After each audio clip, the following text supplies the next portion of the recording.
Quelqu'un que j'étais un garçon que la vie du monde ne m'intéressait pas.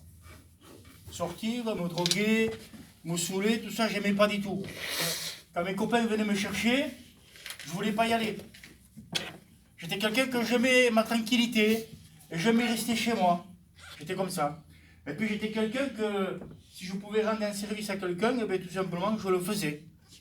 Amen. Mais vous savez, malgré ça, malgré que je n'étais pas un sorteur, mais j'étais un pécheur. Et j'étais privé de la gloire de Dieu. Si Dieu revenait, eh bien j'étais perdu. J'étais perdu tout simplement parce que je n'avais pas accepté Dieu dans mon cœur. Et puis un jour, je me trouvais dans la région en Alsace, mais tout allait bien pour moi. Tout allait bien, j'étais bien, impeccable, on était tous en famille dans une belle place.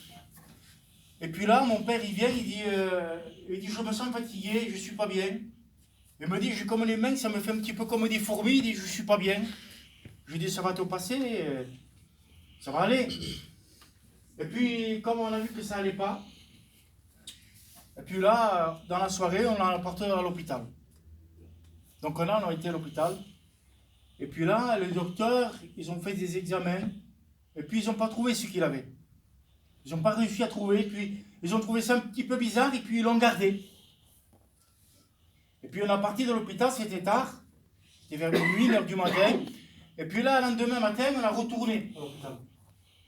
Et puis là, on a vu le professeur. Le professeur est venu et dit, voilà monsieur, votre père, il est en train de devenir paralysé. Bien. D'aujourd'hui, comme ça, le lendemain, il dit, votre père, il est en train de devenir paralysé. Il dit, c'est une maladie, ça se guérit, mais il faut du temps, ça peut durer 6 mois, 1 an, 2 ans, avec des séquelles. C'est-à-dire avec un bras ou une jambe infirme. Alors on était bien embêtés. Mais laissez-moi vous dire que la maladie était plus grave que ce que le professeur croyait. Parce que dans la même journée, ils ont été obligés de le mettre en soins intensifs. Et puis je vais essayer de faire court, et puis là, mon père il souffrait tellement qu'ils ont été obligés de l'endormir. Et puis là, ils ont mis un tuyau dans la bouche, ça l'aidait à respirer. Et puis à un certain moment, le docteur il est venu, il dit voilà monsieur, il y a 2 solutions. Il dit votre père, il dit le cœur, parce que c'était une maladie, ça touchait les muscles.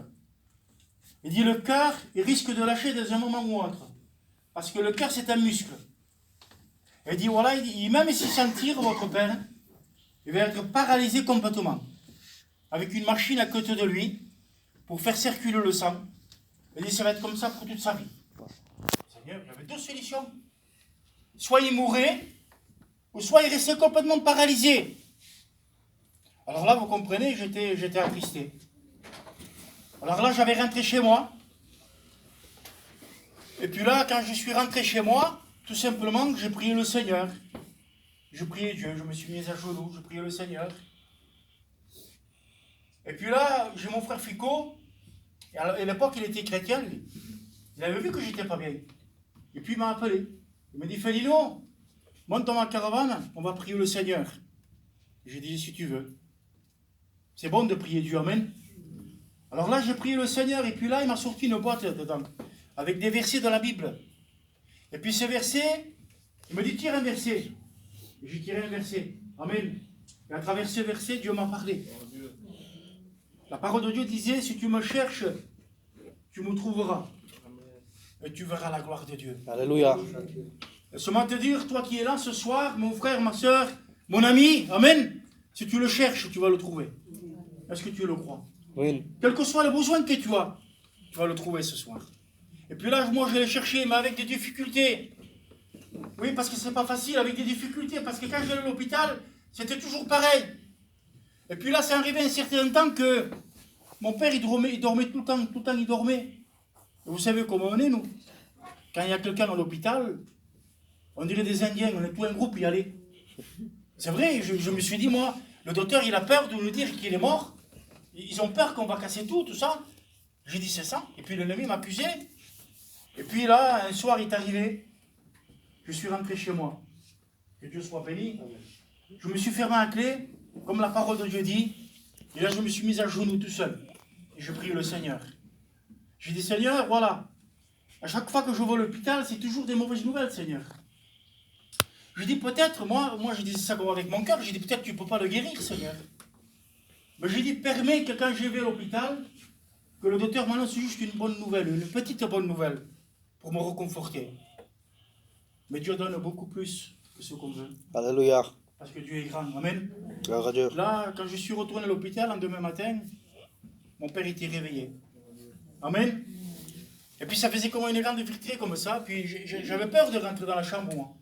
Parce qu'il était embranché de partout. Ça faisait quelque chose. Quand on appartient, de le voir comme ça fait quelque chose. Il était embranché de partout. Et puis je voulais me préparer à ça. Alors je voulais rentrer doucement. Et quand je suis rentré, il était réveillé. Amen. Et puis il a levé la main. Signe de victoire. Merci Seigneur.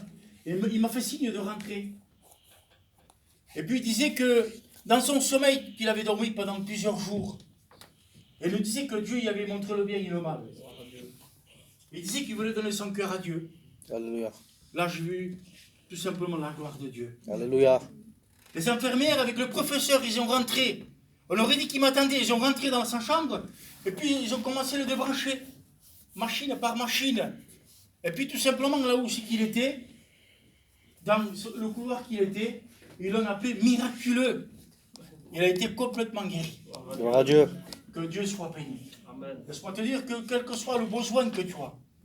Parce que moi, mon besoin, c'était une question de maladie, mais ça peut être autre chose pour toi. Le Fils de Dieu est là ce soir. Amen. Il veut te bénir. Mais c'est à toi de ne pas passer à côté de la réunion. Est-ce que tu as besoin d'un mot de Dieu? Amen. Le Alléluia. serviteur, il s'est mis à part ce soir.